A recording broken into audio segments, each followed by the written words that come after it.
আমার প্রিয় ছাত্রছাত্রীরা, আমি প্রকাশ। আজ আমি তোমাদের ক্লাস 8-এর গণিত প্রভা বইয়ের কোষে দেখি 1.1-এর 4-এর দাগের এ আর বি অঙ্কগুলো করাবো। শুরু করা যাক। তো 4-এর দাগের অঙ্কটা কী আছে? মিহিরদের আয়তক্ষেত্রাকার বাগানের দৈর্ঘ্য 50 মিটার এবং প্রস্থ 30 মিটার। ওই বাগানের মাঝ বরাবর দৈর্ঘ্যের সমান্তরাল 4 মিটার চওড়া একটি রাস্তা বাগানটিকে দুটি সমান ক্ষেত্রফল বিশিষ্ট আয়তক্ষেত্রাকার খণ্ডে ভাগ করেছে। রাস্তাটির ক্ষেত্রফল নিজে এঁকে হিসাব করে লিখি। তাহলে প্রথমত আমরা একটা আয়তক্ষেত্রাকার বাগানের ছবি এঁকে নেব। 4-এর দাগের অঙ্ক। তো এটা হচ্ছে মিহিরদের আয়তাকার বাগান, যার দৈর্ঘ্য হচ্ছে 50 মিটার।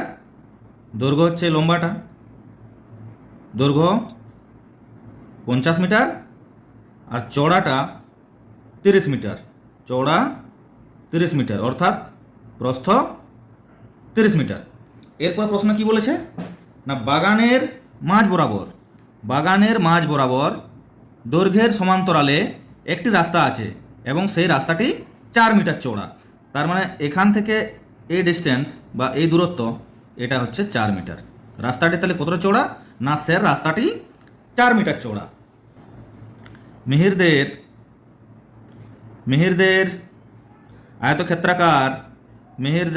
আয়তক্ষেত্রাকার বাগানের দৈর্ঘ্য সমান 50 মিটার। মিহিরদের আয়তক্ষেত্রাকার বাগানের প্রস্থ কত আছে? প্রস্থ আছে 30 মিটার। বাগানের মাঝ বরাবর দৈর্ঘ্যের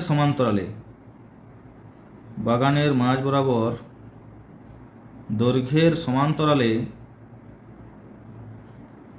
একটি রাস্তা আছে। তাহলে অতএব এখন রাস্তাটির দৈর্ঘ্য সমান বাগানের দৈর্ঘ্য। রাস্তাটির দৈর্ঘ্য বলতে এই যে এখান থেকে এইটা বোঝাচ্ছে, এটাই তো রাস্তাটির দৈর্ঘ্য। তাহলে রাস্তাটির দৈর্ঘ্য মানে হচ্ছে বাগানের দৈর্ঘ্য। তাহলে বাগানের দৈর্ঘ্য কত আছে না স্যার, বাগানের দৈর্ঘ্য আছে 50 মিটার। রাস্তাটির প্রস্থ কত আছে না স্যার, রাস্তাটি যতটা চওড়া মানে এই যে এখান থেকে এই দূরত্বটা, এই যে এটা হচ্ছে রাস্তাটি যতটা চওড়া।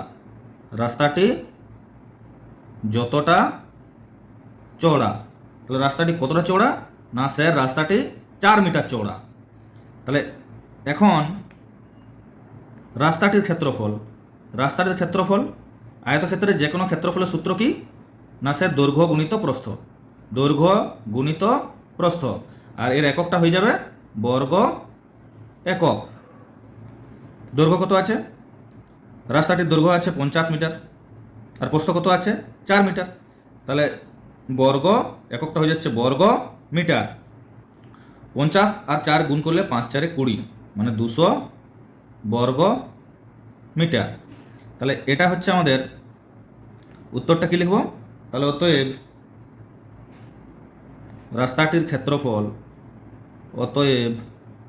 রাস্তাটির ক্ষেত্রফল সমান 200 বর্গমিটার।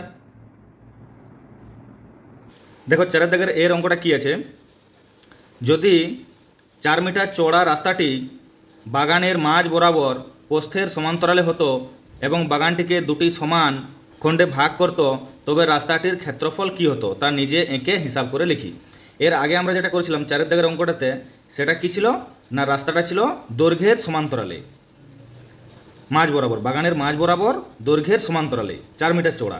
কিন্তু এখানে কি বলেছে না, এখানে বলেছে যে রাস্তাটি চওড়া কিন্তু 4 মিটারই আছে, কিন্তু বাগানের মাঝ বরাবর সেটা দৈর্ঘ্যের সমান্তরালে না হয়ে এখন প্রস্থের সমান্তরালে হয়েছে। সেক্ষেত্রে ছবিটা কেমন হবে একটু দেখে নাও।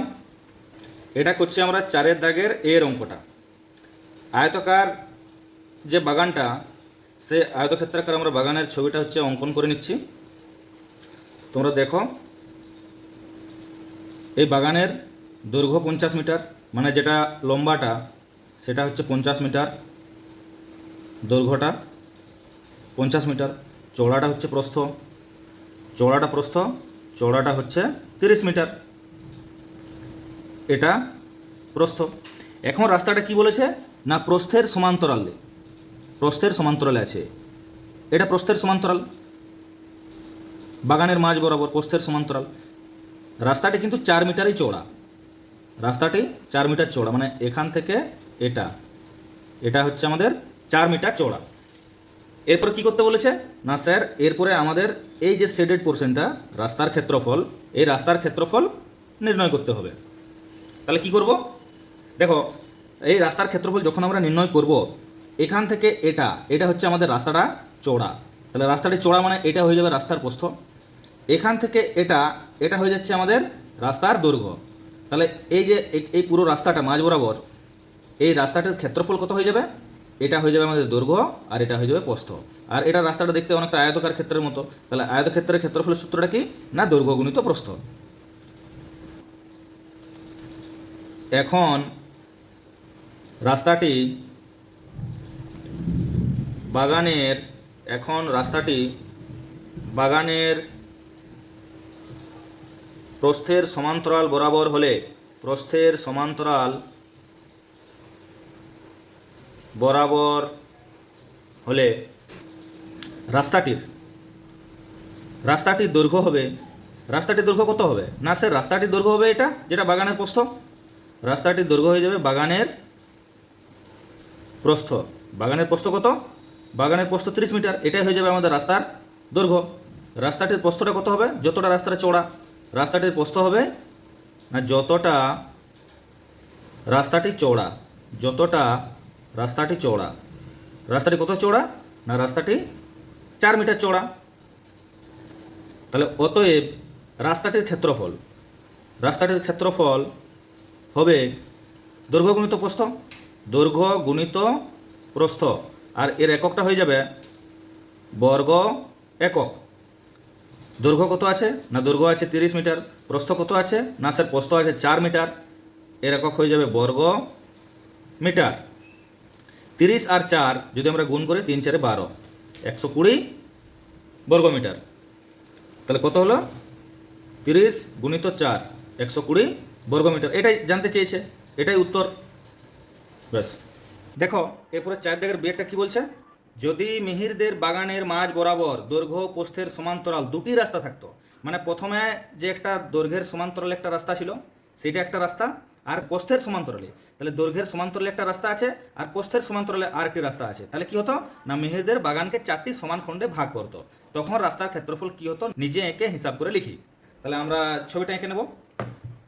দেখো এটা হচ্ছে আমাদের মিহিরদের আয়তক্ষেত্রাকার বাগান, এটা হচ্ছে মিহিরদের আয়তক্ষেত্রাকার বাগান। এরপরে দুটো রাস্তা আছে, তাহলে এটা হচ্ছে আমাদের দৈর্ঘ্যের সমান্তরালের রাস্তা, এটা দৈর্ঘ্যের সমান্তরালের রাস্তা, আর এটা হচ্ছে প্রস্থের সমান্তরালের রাস্তা, প্রস্থের সমান্তরালের রাস্তা। দৈর্ঘ্য কত ছিল, দৈর্ঘ্য ছিল 50 মিটার, এটা 50 মিটার। প্রস্থ কত ছিল না স্যার প্রস্থ ছিল 30 মিটার, এটা প্রস্থ, এটা হচ্ছে 30 মিটার। আর এটা হচ্ছে আমাদের 4 মিটার, 4 মিটার, এটা 4 মিটার, এদিকটাও 4 মিটার, মানে রাস্তাটা 4 মিটার চওড়া, 4 মিটার চওড়া।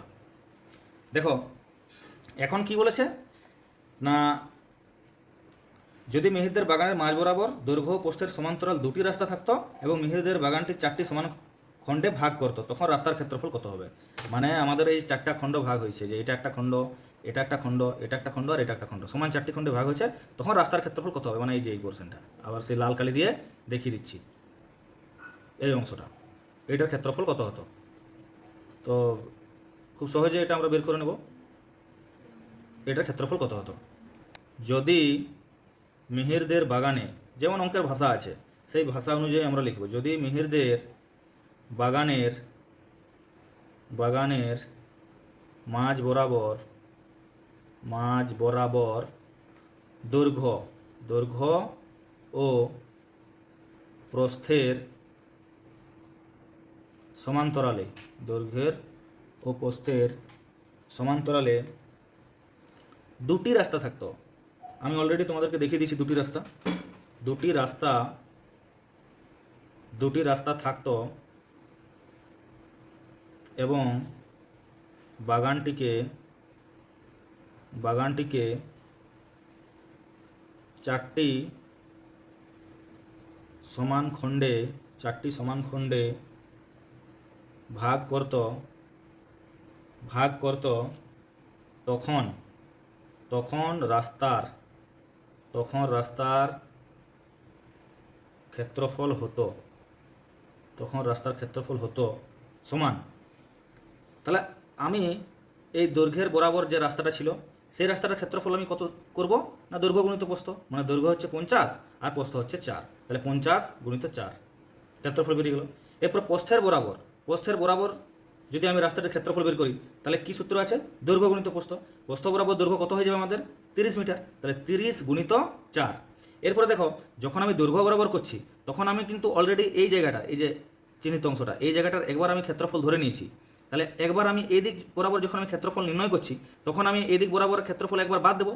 তাহলে এই যে এই মাঝখানের যে অংশটা, এই মাঝখানের অংশটার এইটা, এখান থেকে এটা হচ্ছে 4, এখান থেকে এটা হচ্ছে 4, তাহলে আমাদের 4 গুণিত 4 এটা হচ্ছে বিয়োগ করব সমান এত বর্গমিটার। তাহলে 50-এর সঙ্গে 4 গুণ করলে কত হবে, 5 4 20, 3 4 12, 120, আর 4 4 16। 200-র সঙ্গে 120 যোগ করলে কত হবে, 320। 320 থেকে 16 বিয়োগ করতে হবে, এত বর্গমিটার। তাহলে 320 থেকে যদি 16 বিয়োগ করি কত হচ্ছে, 4 করে 10 6 দিতে, এই 6 করে 10 4 দিতে, 6 কত 10 4 দিতে, হাত থাকে 1 1 2 2 দিয়ে মিলে গেল 0, 304 সমান 304 বর্গমিটার। তাহলে অতএব রাস্তার, ফাইনালি উত্তরটা লিখবে, অতএব রাস্তার নির্ণেয় ক্ষেত্রফল সমান 304 বর্গমিটার। এইভাবে লিখে করলে কী হবে বলো তো, তোমাদের নাম্বার কাটার কোনো জায়গা থাকবে না, আর একদম ডিটেলিংভাবে বোঝানো হয়েছে, তোমাদের বুঝতেও সুবিধা হবে। আর যদি কোনো বিশেষ কোনো বুঝতে অসুবিধা হয় তাহলে কমেন্ট সেকশন খোলা রয়েছে, তোমরা কমেন্ট করে জানিও। তো দেখা হচ্ছে পরের ভিডিওতে।